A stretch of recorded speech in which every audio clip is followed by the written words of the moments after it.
मेरा नाम ग्रेसिला है। Class BSc fourth semester, subject botany, DCA, college government Kangla Majhi college, Dondi, Chhattisgarh. Guided by respected Charulata Philip ma'am. मेरा जो topic है आज का, द्विनाम पद्धति।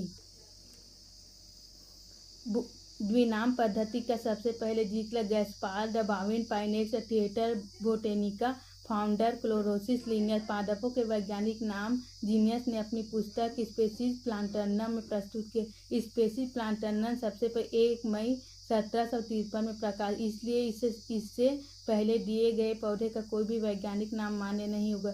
लिनियस ने एक पुस्तक सिस्टेमा नेचुरल लिखी। इस पुस्तक में 10वें संस्करण में लिनियस ने जंतु के वैज्ञानिक नाम प्रस्तुत किए। 10वां संस्करण 1 अगस्त 1758, इसलिए जंतुओं के लिए वैज्ञानिक नाम को 1 अगस्त 1758 में प्रारंभ माना जाता है।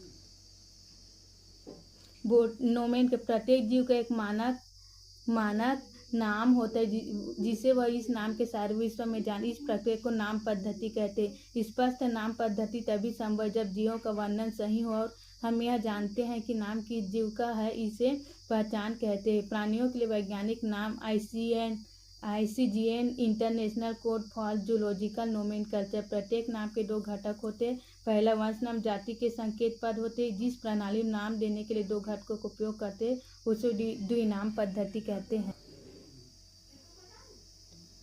Rules of नोमेन। प्रत्येक नाम के 2 घटक है। वंश नाम जाति संकेत पर। Example Solanum tuberosum.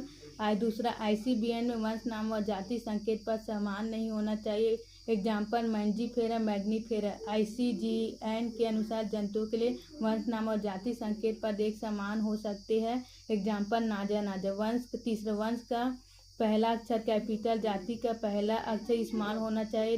चौथा, दोनों का नाम अलग अलग रेखांकित लिखते समय, टाइप करते समय, लेकिन प्रिंट करते समय पादप का वैज्ञानिक नाम लैटिन समय छापा जाना चाहिए। लैटिन उत्पत्ति को दर्शाता है। मैंजीफेरा इंडिका लिन। छठवां, वैज्ञानिक नामकरण लैटिन ऑफ ग्रीक। सातवां, नए खोजे गए पादप का टाइप स्पेसिमेन हर्बेरियम शीट में रखा जाना चाहिए। पहला, जाति सबसे आधारभूत इकाई है। जाति की परिभाषा अनष्ट माया प्रजनन न कर पाने की क्षमता जातियों को एक दूसरे से पृथक रखती। इसी लिनियस ने जातियों के किस पर से परिभाषा दी। दूसरा, वंश एक दूसरे से संबंधित जातियों में जीवों का समूह। कुछ वंश में केवल जाति पाई जाती है, इसे प्रतिरूपी वंश, जबकि कुछ वंश में एक से अधिक जातियां पाई जाती है, जिसे बहुरूपी प्रतिरूपी वंश कहते हैं। कुल वर्गीकृत का वह पद जिसमें एक दूसरे से संबंधित वंश सम्मिलित किए जाते हैं, लेकिन इसमें वंश व जातियों की तुलना में कम समानताएं पाई जाती है।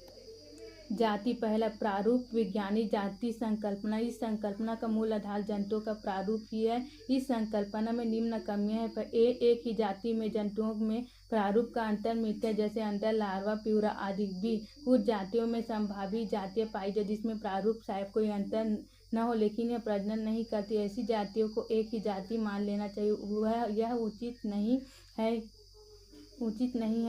कुछ जातियों में सावक जनन पाया जाता है, अर्थात लार्वा की प्रजननशील क्षमता हो जाती है तथा उचित परिस्थितियों में लार्वा वयस्क बदल में जाते हैं, और यह संकल्पना के अनुसार ऐसी जातियों के वयस्क या लार्वा को अलग अलग जातियों में वर्गीकृत कर दिया गया है।